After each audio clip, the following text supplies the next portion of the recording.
Most welcome, my dear students.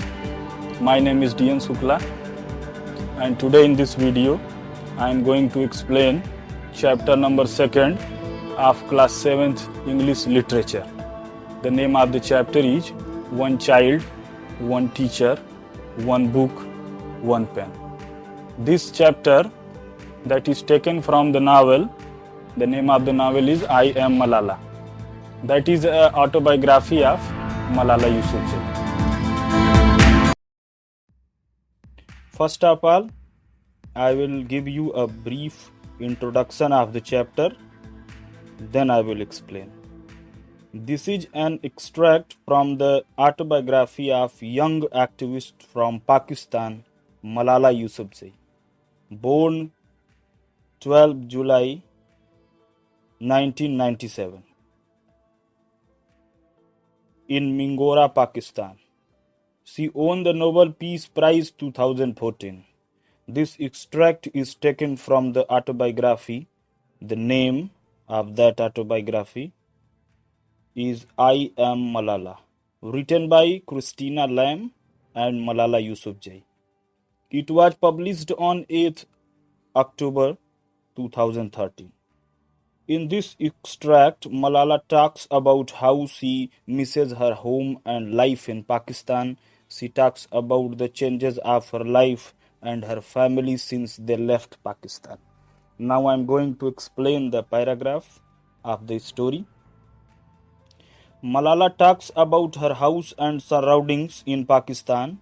She feels loneliness in her big house. Her house is situated behind an electric iron gate, and sometimes she feels that she is in sub-jail in Pakistan. It is a kind of arrest house with full of luxury. At the back of her house there is a large garden with lots of trees and a green lawn for Malala and her brother to play cricket on it. But there are no rooftops to play on. There are no children flying kites or fighting with kites in the streets. No neighbors are coming to borrow a plate of rice or for Malala to ask for 3 tomatoes. Mean to say, they are packed, they cannot talk with neighbors. They are just a wall distance from the next house, but they cannot have any relation. If she looks out, she sees her mother wandering around the garden, her mother's head covered by a shawl, feeding the birds. She used to singing tappa, a type of semi-classical vocal music. She is giving the remains of our food to birds. The mother is sad because of the waste of food.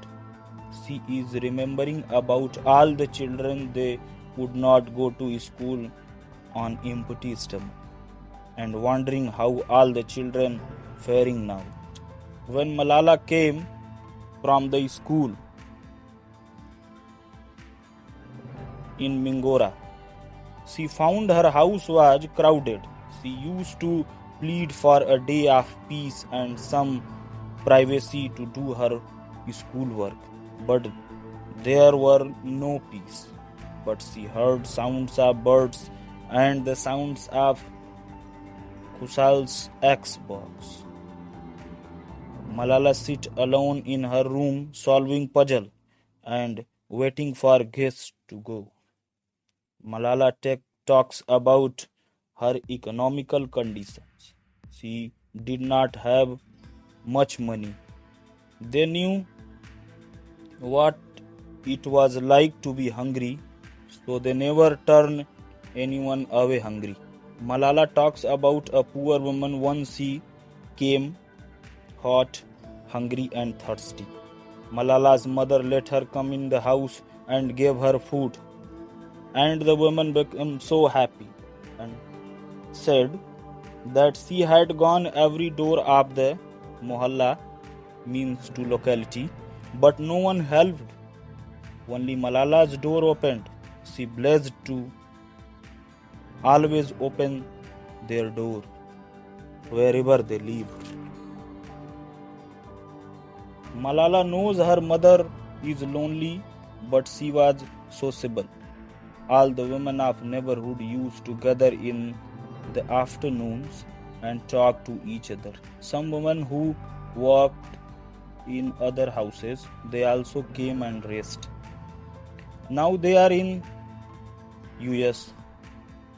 She does not know English, so it's hard to talk with English spoken women. So she used to call on phone to everyone back home. Now they have all the facilities. When they arrived, someone had to show them how to use oven, washing machine, and the TV. Malala teases her father that he talks about women's right but does not help her mother in kitchen. There are buses and trains, but Malala and her family are unsure about using them. Her mother misses the shopping in Cheen Bazaar of Pakistan. Her mother is happier since Malala's cousin Shah came to stay with them. Shah has a car and takes Malala's mother for shopping. She cannot talk to her friend and neighbors about what she bought. A door bangs in house and her mother jumps as she jumps those days when they were in Pakistan. At the slightest noise, her mother often cries, then hugs Malala, getting her alive. Her mother treats her as if she was her youngest rather than eldest child. Malala knows her father also cries. He cries when Malala pushed her hair to the side and her father sees the scare on her head. He cries when they were in Pakistan one afternoon when he wakes from a nap to hear his children's noise in the garden and realizes with relief that one of them is still his and alive. Her father knows the people say it is Malala's fault that she was shot. She pushed Malala's to speak up like a parent pushing his child to excel. As if Malala don't have her own mind, but it is hard for her father. All his work of 20 years has been left behind. He built a school, but now that was nothing for him. Her father says it's as if you planted a tree and nurtured it. You have right to sit in its shade. Malala's father had a dream in life to have a very big school in Swat, providing quality education, to live peacefully, and to have democracy in his country. Her father had achieved respect and status in society through his activities and the help of the people. His father never imagined to live abroad. Her father had 18 years of education. He had a nice family with a happy life, and he had been throughout for speaking up for girls' education. Often during meals, they talk about home and try to remember things and their native land. Malala's father spends much of his time going to conference on education. She knows now people want to hear him because of Malala. Once her father went to France to collect an award for Malala. He told the audience that in his part of the world, most people are known by their sons. He is one of the few lucky fathers known by his daughters. Malala does not want it to be thought of as the girl who sought by the Taliban, but the girl who fought for education. This is the cause for which Malala wants to devote her life. On her 16th birthday, Malala was in New York to speak at the United Nations. It was frightening and difficult for her to speak among 400 people. But when she looked out, she imagined millions more of the people. She did not write her speech with the UN delegates. She wrote it for every person around the world who could make the difference. Malala wanted to reach those people who were living in poverty, those children forced to work, and those who suffer from terrorism or lack of education. Deep in his heart, he hoped to reach every child who could take courage from Malala's words and stand up for his or her fights. Malala called on the leaders of the world to provide education to every child in the world.